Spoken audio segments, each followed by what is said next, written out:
SeoulStartups.com is an English-speaking community for workers in Korea. Designers, developers, and entrepreneurs share and discuss ideas, work, culture, startups, language, and integration to the market and life in the ROK. Networking in Korea when you don't speak the local language fluently can be hard. Seoul Startups wants to bring the currently fragmented community into one place where people can ask for help and advice and learn and make connections that will help them succeed in their career in Korea. Join today at SeoulStartups.com. Talk radio, music, and podcasts from the Korean Peninsula. KoreaFM.net. Jason Struther is a Seoul-based reporter. I've spoken with him in the past. We've met quite a few times in our dealings in Seoul. And recently for the BBC, he wrote an article entitled Seoul Power, Asia's Unlikely Expat Haven, that continues on. While not an obvious choice for the jet-setting expat, South Korea's high-energy capital has a lot to offer foreign professionals. And Jason, first off, just thank you so much for writing this. I'm originally from a rural town in Iowa, and it's basically been the better part of the last 3 to 4 years of me trying to explain to people why I live in Seoul, in South Korea in general, and then something like this makes it a little bit easier. First off, why did you want to write something like this? Obviously, you've spent a lot of time in South Korea, but you're a bit of a jet setter. You've gone around quite a lot yourself. I also have lived abroad quite a few different places. What made you decide to kind of highlight Seoul as sort of like a hidden gem? Well, first of all, Chance, great to be back on the show. Good to hear from you again. It's been a while since we've seen each other face to face. Seoul is overlooked often in terms of an expat hub. You know, many Western expats, at least, consider Hong Kong, Singapore, Tokyo, now even Shanghai as a place to move to. And Seoul is kind of underappreciated in that sense. But to be perfectly honest with you, I was approached by the BBC website, this branch on the site called BBC Capital, to write this expat guide. They have covered other cities in Asia, including Hong Kong and Singapore and some European cities, but there was nothing on there from Korea. So the editor at BBC Capital asked me if I would be interested in writing the Seoul Expat Guide. So about 1,200, 1,300 words later, there it was. That's such a great story. You mentioned all the other cities that often get thought of as a great place for expats, and they had all those stories, and then they're like, let's finally get to Seoul. So I guess those of us who know Seoul are happy with its kind of hidden gem status, but now we'll kind of get the news out there to everyone else. Let's just kind of paint the picture of Seoul for someone who might not be that familiar with it. You write that it's home to about 10 million people, but of course the metropolitan area of Seoul is much larger than that. And it continues to be the political, economic, and cultural center of modern South Korea.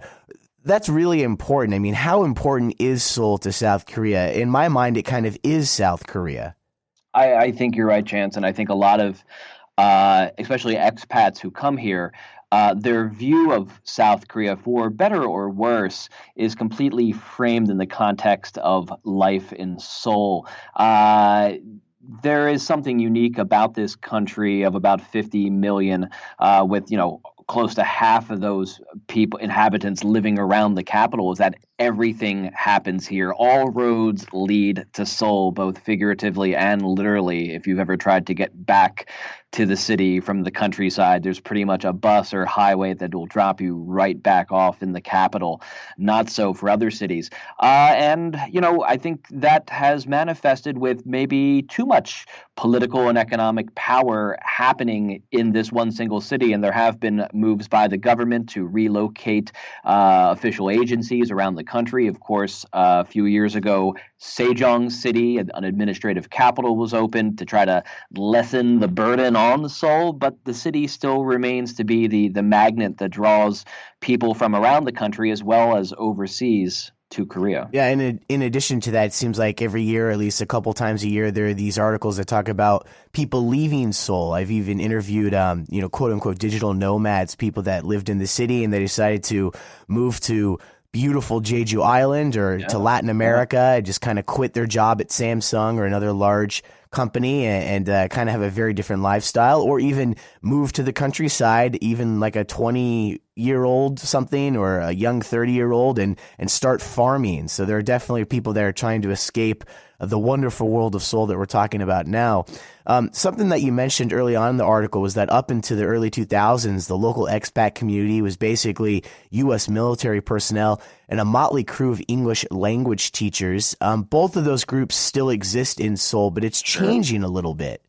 It is. Well, I mean, for starters, the U.S. military, which has had a huge, sprawling base right in the center of the capital, the Yongsan garrison, that's been here. At least the American forces have occupied that since the early 1950s. The base's history goes back much further than that. That base is moving. The pullout has begun. American military personnel have been relocated south of the capital in the city of Pyeontaek at Camp Humphreys, and more. The next wave of American military personnel are slated to start pulling out this summer. It's going to be a gradual relocation, and the base is going to be turned into a park, or so the plan goes. And of course, aside from the U.S. military, the education industry, especially English language education, continues to be the top employer for expats in South Korea and in Seoul.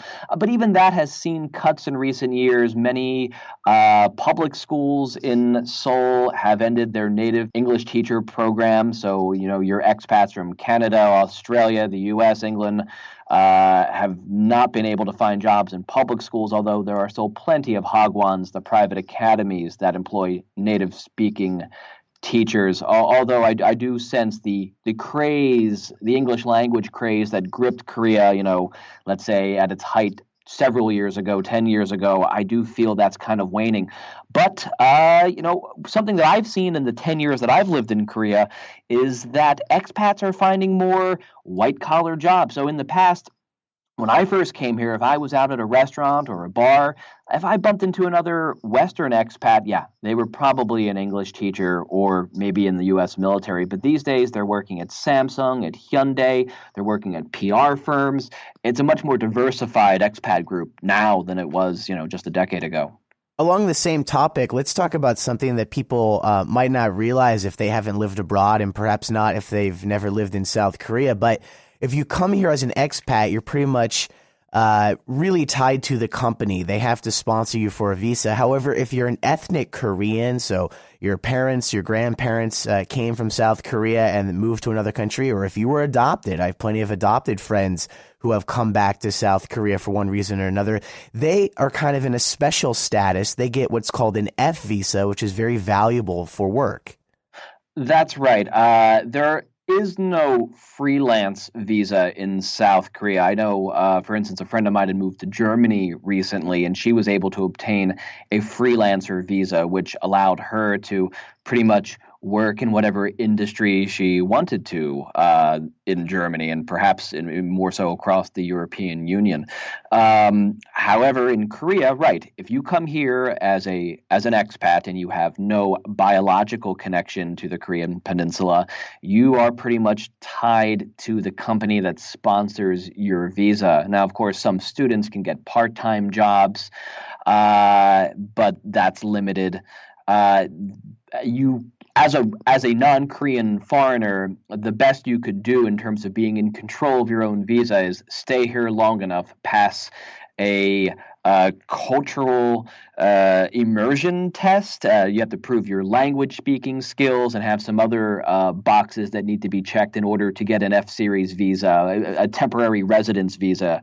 And then you can do what you want. But as you mentioned, Chance, Kyopos, or overseas Koreans, either from Japan, the U.S., mostly developed countries, they can receive an F-Series visa just by proving that they were either born on the peninsula or they had direct family that were born in South Korea. So, post 1948.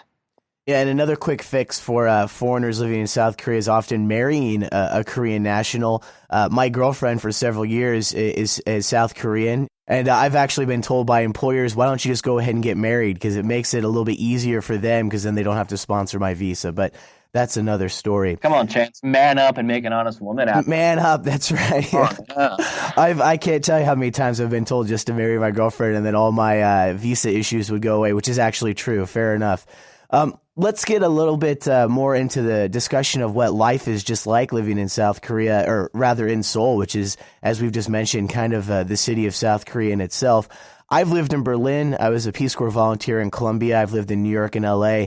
I've never lived somewhere that was more of a 24-hour city than Seoul, with more conveniences that are offered at every hour of the day.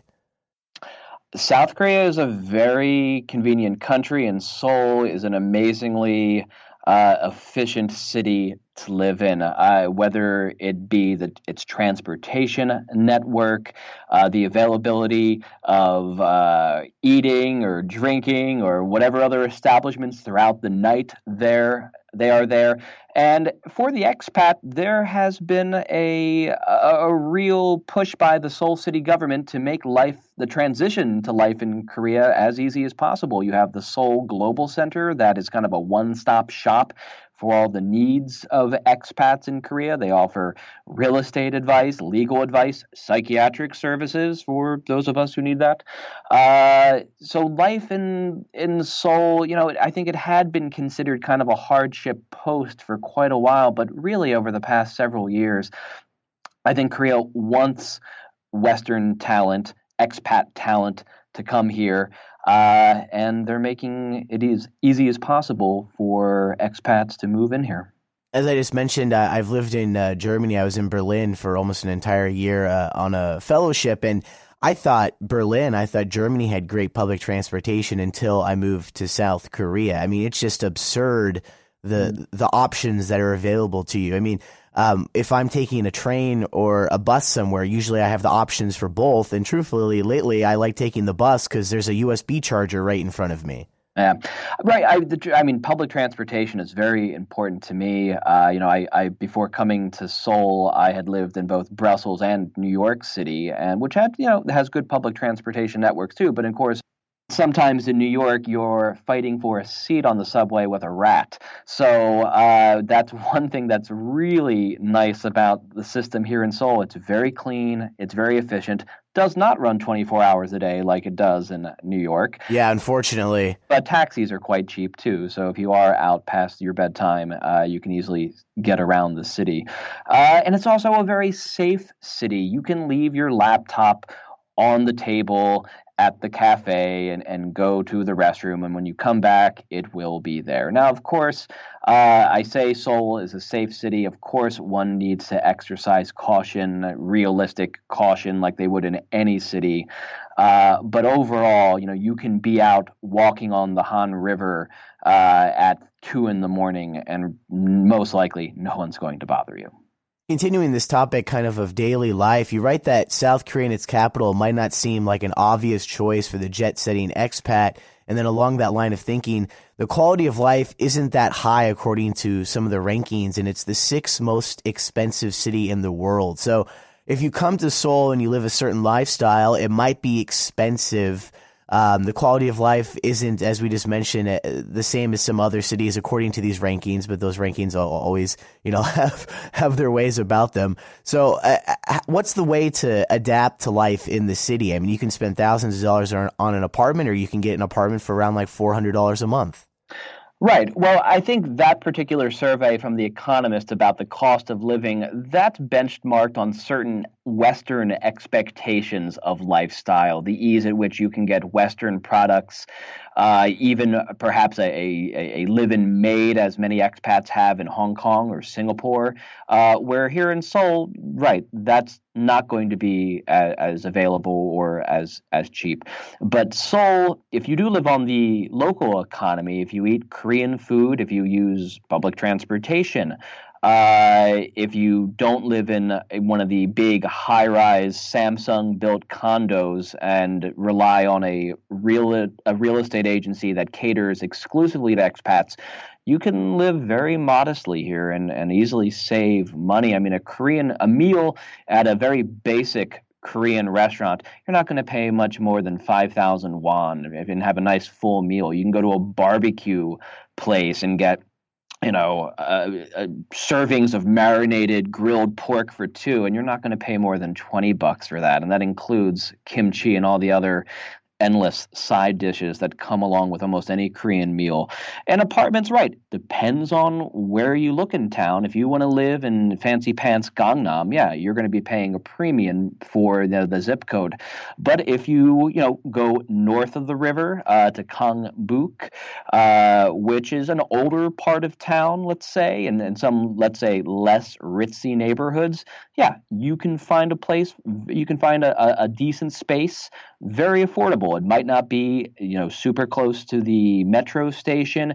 Might have to scale a steep incline to get there, but it's out there. The problem that I think a lot of expats and Koreans have, for that matter, is the deposit money. Exactly, yeah. And sometimes that can run you, $10,000-$20,000. But there are ways to get that down. You pay a little bit of more rent. You can get the deposit knocked down a bit. And I think the overall real estate trend in Seoul is to go more of a Western standard, a Western model of rent. So it's monthly rents are getting higher and deposits are getting lower.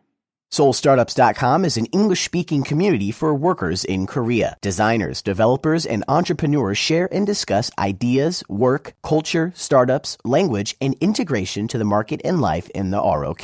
Networking in Korea when you don't speak the local language fluently can be hard. Seoul Startups wants to bring the currently fragmented community into one place where people can ask for help and advice and learn and make connections that will help them succeed in their career in Korea. Join today at SeoulStartups.com. Subscribe with iTunes, Audio Boom, Stitcher, or your favorite podcasting app. And if you enjoy what you hear, like us on Facebook. Also, consider throwing a little cash our way by visiting patreon.com/KoreaFM. And find more of our great content on our home on the web, KoreaFM.net. Let's hit a few, if you will, kind of negative aspects of your article for the BBC, and we'll call it a day, Jason. North Korea is obviously a big topic anytime you mention Seoul, anytime you mention South Korea. Unfortunately, even to this day, I will connect with old friends from where I'm from in Iowa or anywhere else that I've been, and they'll be like, oh, how's living in North Korea? Mm-hmm. No, I don't live in North Korea, but I think that's something that happens to quite a few people who come here. North Korea just has such a strong hold over the news for South Korea, as you know, as a reporter who's worked on the peninsula for several years.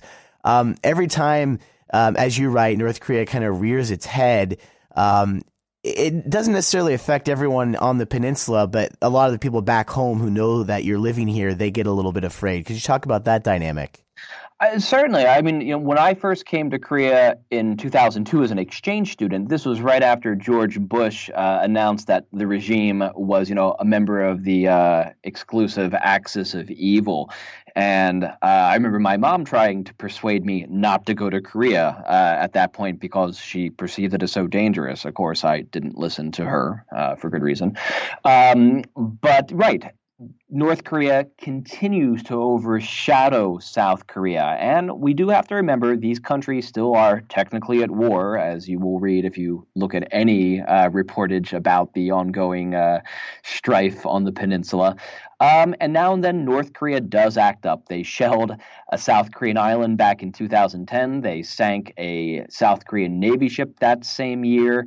And now and then there is a firefight that breaks out along the DMZ, which is, just up the road from the South Korean capital. But for better or worse, most South Koreans and most long-term expats, we kind of just shrug our shoulders when the rhetoric starts flying, because that's, up until this point, pretty much all it is rhetoric. I think what is overlooked in Western media is that the North Korean regime is much more rational than people give it credit for. I mean, I think there's a narrative that's been depicted in Team America or The Interview or some other actual reportage about North Korea is that Kim Jong-un or his late father, Kim Jong-il, were crazy, that they were madmen with nuclear weapons. I think most people who observe and analyze North Korea for a living realize that they're not in a position to nuke Seoul or start a war, because that would mean the end of their regime. And at the end of the day, that's all they want, is to hang on to their own power. So, Can I curse on your show? The Go for it. shit can always hit the fan chance. And now with the a new administration in Washington, kind of all bets are off the table right now about how things are going to go. But Seoul is an amazingly safe city, given its proximity to North Korea, which has thousands of guns and artillery and missiles pointed at the capital. Life goes on here as normal. Exactly, yeah, and it's kind of a rite of passage when you come to South Korea, and then the first flare up with North Korea happens, and then you kind of look around, and you're like, whoa, and everyone's like, calm down, calm down. It's just everyday life here.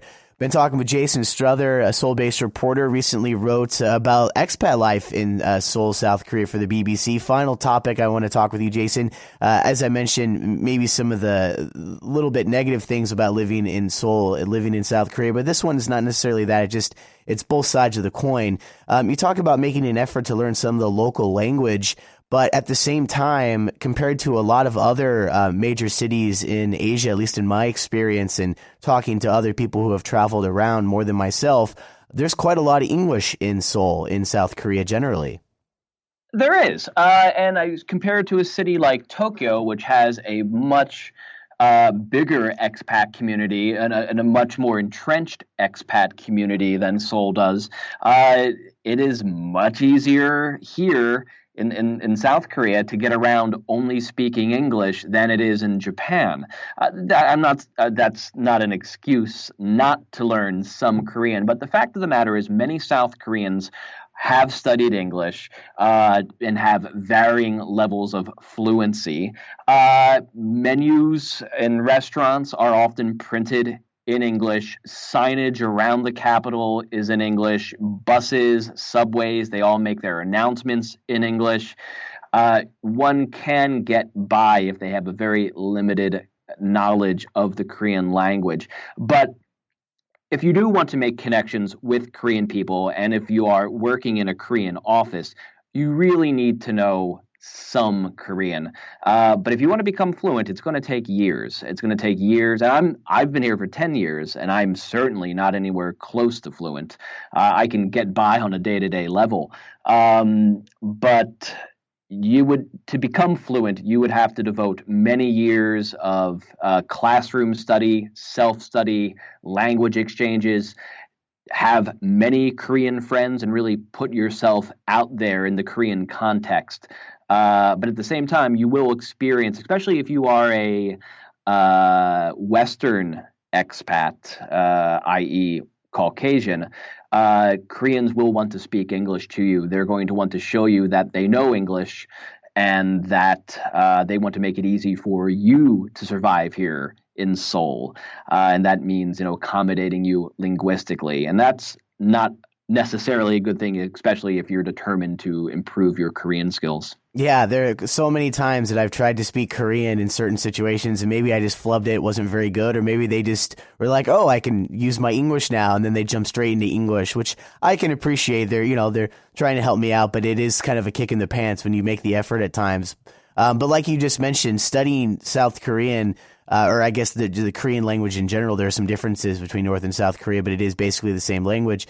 I studied at a university in Seoul for 6 months straight, daily 4-hour classes when I first got to Seoul more than 3 years ago. I've lived in Colombia, so I can speak some Spanish. I lived in Germany. I can speak some German. I could barely form sentences after 6 months at a university in Seoul.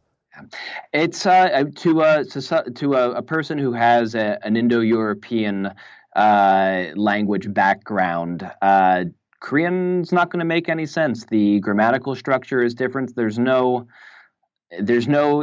really have to dive in. I mean, one thing that does help here in South Korea is that Koreans have adopted many English words into everyday vocabulary. Yeah. They call it Konglish. So you can sort of, feel your way around certain things, especially when it comes to food. That's not an issue. You can certainly have a good experience in South Korea without becoming fluent or really even conversant in the Korean language, but you certainly will have a more enriched experience if you take some time to to know the basics, be able to get around on your own, not have to rely on a Korean to help you deal with taxi drivers, travel outside of the city, where English becomes much more scarce. And a good way of, and I feel one pro tip for me is that if you want to practice Korean, find an old person. They don't speak English, and they don't care if you don't really speak Korean. They will talk to you in Korean. So, the geriatrics are always a good source of basic Korean conversational practice. And also, what an interesting conversation you can have. The times that I've just one way or the other, I play a lot of music or just walking into a group of friends and they introduce me to someone who's a bit older. Such a cultural divide between the younger and older South Koreans, especially older people who have lived more rurally. My girlfriend's from a more rural area. What interesting conversations await you if you can sit down and talk with someone who's had some decades of experience on the Korean Peninsula. And on that note, Chance, I wrap up my article kind of on the mountains here in Seoul, and the expat that I interviewed for that part about recreation, as he points out, when you are on the hiking trails, and there is plenty of that all around Seoul and the country, Koreans don't really see you at that point as a foreigner. You're a fellow hiker, and it kind of blurs the line between local and expat. And it's a great place to make new friends. People invite you over to share a drink, share some food, and you can certainly get the Korean experience, a more authentic Korean experience when you're out on the trails. Yeah, also something you kind of learn when you get here. Hiking is not just like exercise, it's drinking and it's eating. Sometimes you'll even take off your shoes, your socks, and place your feet in like a stream while you're eating or drinking. Yeah, it's a great time. I think both you and myself, Jason, we have had great experiences here in Seoul in South Korea, so I hope other people can experience that as well. I've been speaking with Jason Struther. He's a Seoul-based reporter.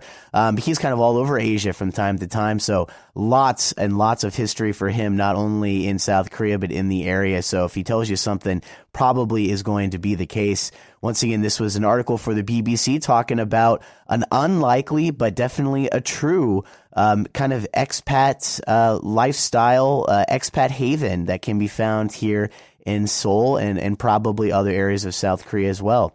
Jason, thank you so much for speaking with me, and hopefully we'll have you on the program again. Thanks a lot, Chance. Look forward to it. Talk radio, music, and podcasts from the Korean Peninsula. KoreaFM.net.